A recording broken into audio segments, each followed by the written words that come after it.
안녕하세요. 오늘은 제 눈앞에 최상급의 디스플레이를 가진 노트북 두 대를 준비했습니다. 기가바이트 에어로 17 HDR, 이건 IPS LCD를 사용한 모델인데요. 이거 관련 영상은 이미 두 개를 찍어 올렸는데 올레드 모델 디스플레이랑 비교해달라는 요청이 있어서 에이 설마 그걸 할 기회가 있겠어 싶었는데 컴포인트 측에서 그 댓글 보셨는지 모르겠지만 올레드 패널이 달린 기가바이트 에어로 15 올레드도 한번 써보라고 빌려주시더라고요. 둘 다 기가바이트 신형 에어로 모델이고요.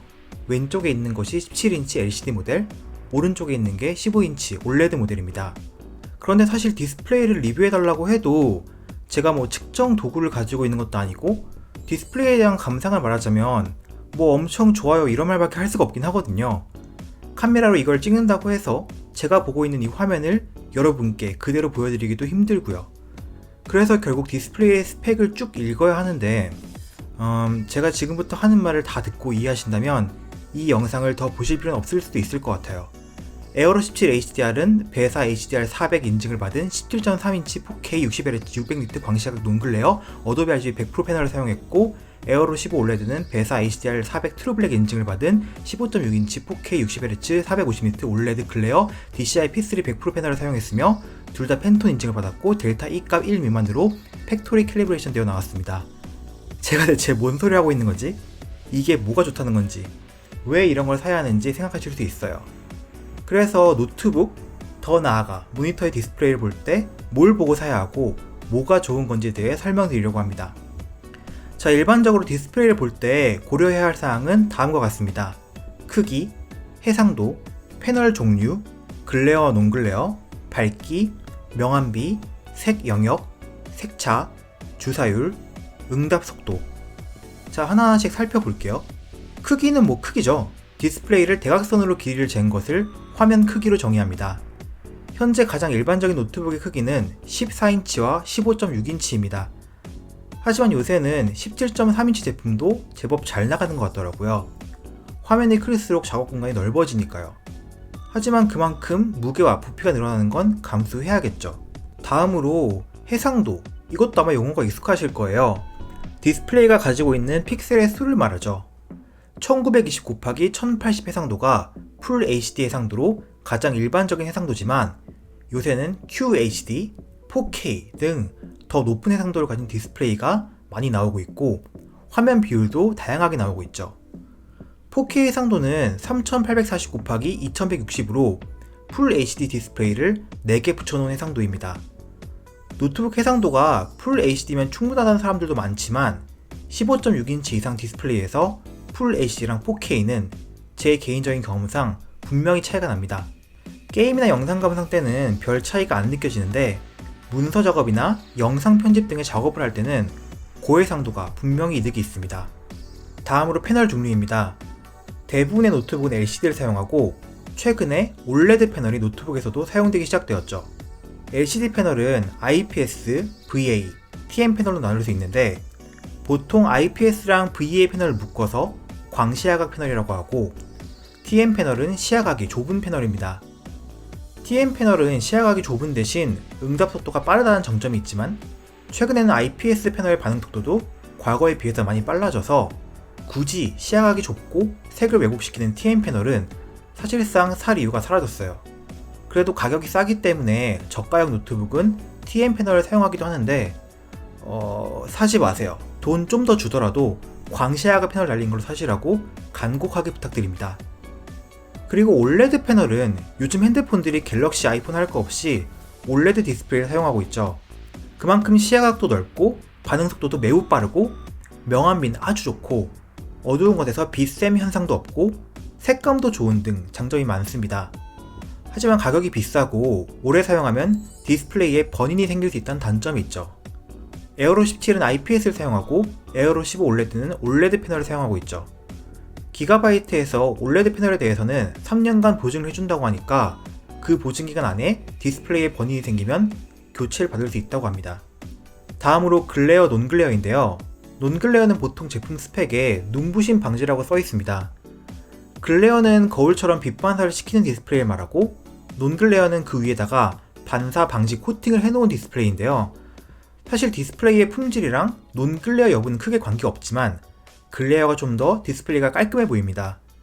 대신 화면에 주변 빛이 반사되기 때문에 눈이 부실 수 있고 밝은 곳에서 상대적으로 화면이 어둡게 보이고 화면에 내 얼굴이 비치면 짜증이 확 올라오기 때문에 전 논글레어를 선호하는 편입니다.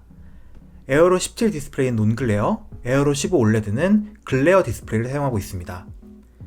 다음으로 밝기입니다. 밝기는 니트 혹은 칸델라라는 단위를 이용해서 나타내는데 최대 밝기가 300니트 이상 정도는 돼야 밝은 실내에서도 충분히 밝다고 느낄 수 있습니다. 에어로 17 HDR은 600니트, 15 올레드는 450니트의 최대 밝기를 가지고 있습니다. 다음으로 명암비, 이건 디스플레이에서 가장 밝은 부분과 가장 어두운 부분의 밝기의 비율로 올레드 패널은 검은색을 표현할 때 아예 소자의 불을 꺼버리기 때문에 어두운 부분의 밝기가 거의 제로, 명암비가 사실상 무한대가 됩니다. 다음으로 색 영역에 대해서 설명드리겠습니다. 이게 좀 설명하기가 쉽지 않은 부분인데 우리가 실제 눈으로 볼 수 있는 색에 비해서 디스플레이가 표현할 수 있는 색의 범위는 더 좁습니다. 그 중에서도 더 좁은 색의 영역만을 표시할 수 있는 디스플레이가 있고 좀 더 넓은 색 영역을 표시할 수 있는 디스플레이가 있습니다. 그런데 좁은 색 영역에서 만든 이미지를 더 넓은 색 영역을 가진 디스플레이로 보게 되면 이미지의 색이 더 진하게 보이게 되고 반대로 넓은 색 영역에서 만든 이미지를 좁은 색 영역을 가진 디스플레이에서 보게 되면 이미지의 색이 물 빠져 보이게 됩니다. 물론 서로 다른 디스플레이 사이에 색감을 조절하는 컬러 매니지먼트 시스템이란 개념이 있긴 하지만 거기까지 들어가면 너무 복잡해지니까 일단 빼고 얘기하겠습니다. 사실 예전에는 윈도우를 사용할 경우 광색역 모니터를 사지 말란 얘기가 있었는데 윈도우는 사실 지금도 그렇지만 sRGB라는 색 영역을 표준으로 사용하고 있습니다. 그런데 sRGB라는 기준은 색 영역이 상당히 좁아요. 이걸 표준으로 만들어진 색상을 어도비 RGB나 DCI P3라고 하는 더 넓은 색 영역을 지원하는 디스플레이로 보게 되면 원래 의도한 색상보다 더 진하게 왜곡되어서 보이게 되는 거죠. 그럼 우리가 왜 넓은 색 영역을 가진 디스플레이를 사용해야 하느냐? 그건 요즘 핸드폰의 디스플레이가 갤럭시, 아이폰 가릴 거 없이 DCI P3라는 광색역을 표준으로 가고 있기 때문입니다. 갤럭시는 S8, 아이폰은 7부터 DCI P3 색 영역 100%를 지원하는 디스플레이를 탑재하고 있고 현재 색 영역의 표준은 sRGB에서 DCI P3로 빠르게 넘어가고 있는 추세입니다. 그런데 제 유튜브 채널 분석만 봐도 휴대전화에서 시청하시는 비율이 거의 75%거든요. 그러니까 유튜브 영상을 만든다고 해도 sRGB가 아니라 DCI P3 색 영역을 기준으로 만들어야 한다는 소리죠. 윈도우용 프로그램들도 광색역 디스플레이에 최적화되고 있는 추세이기도 하고요. 그게 우리가 넓은 색 영역을 지원하는 디스플레이를 사용해야 하는 이유입니다. 그럼 어도비 RGB랑 DCI P3는 뭐가 다른 거냐 하면 조금 색의 범위가 달라요. 근데 어차피 이것들은 한쪽을 100% 만족하면 다른 한쪽도 한 90%는 만족하기 때문에 어도비 RGB를 100% 지원하는 에어로 17 HDR이나 DCI P3를 100% 지원하는 에어로 15 OLED 어느 쪽을 선택하셔도 큰 차이는 사실 없습니다.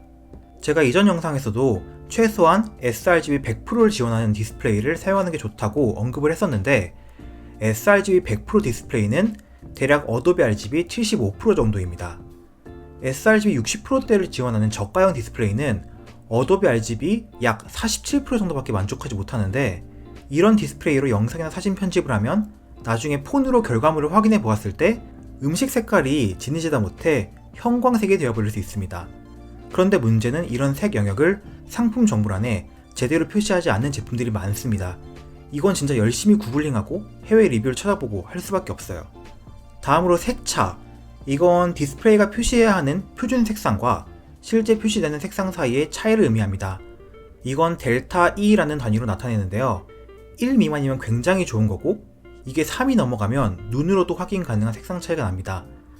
진짜 생각보다 잘 안 알려져 있는 스펙인데 이것도 사실 디자인 하시는 분들이나 그림 그리시는 분들한테 굉장히 중요한 스펙이 될 수 있거든요.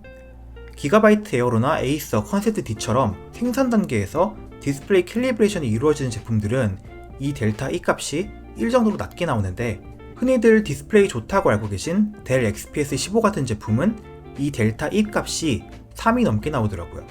팬톤 인증을 받은 디스플레이라는 건 이 캘리브레이션을 제대로 했다는 걸 인증받은 디스플레이라고 보시면 돼요.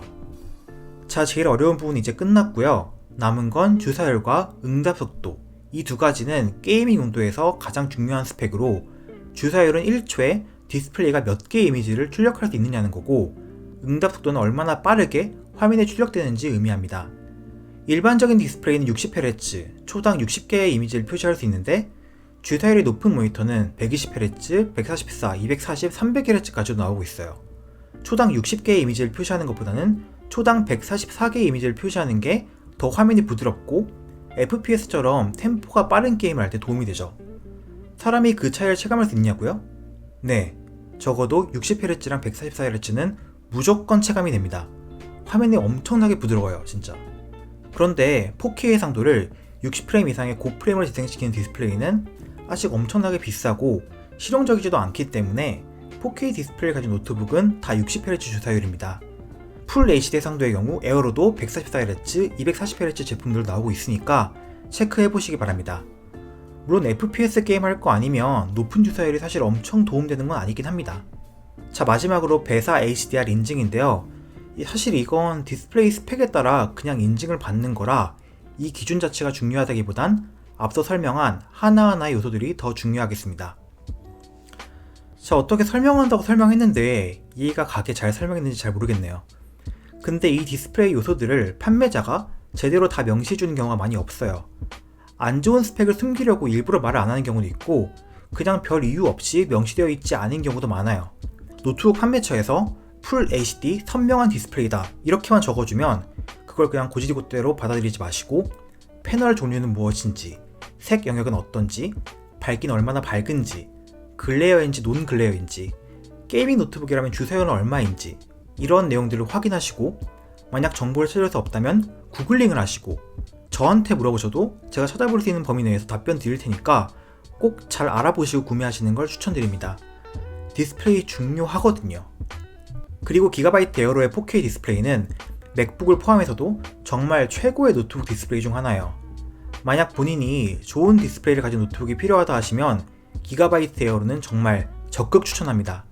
이 영상은 노트북은 대여받긴 했는데 광고는 아니니까요. 제 말 믿으셔도 됩니다.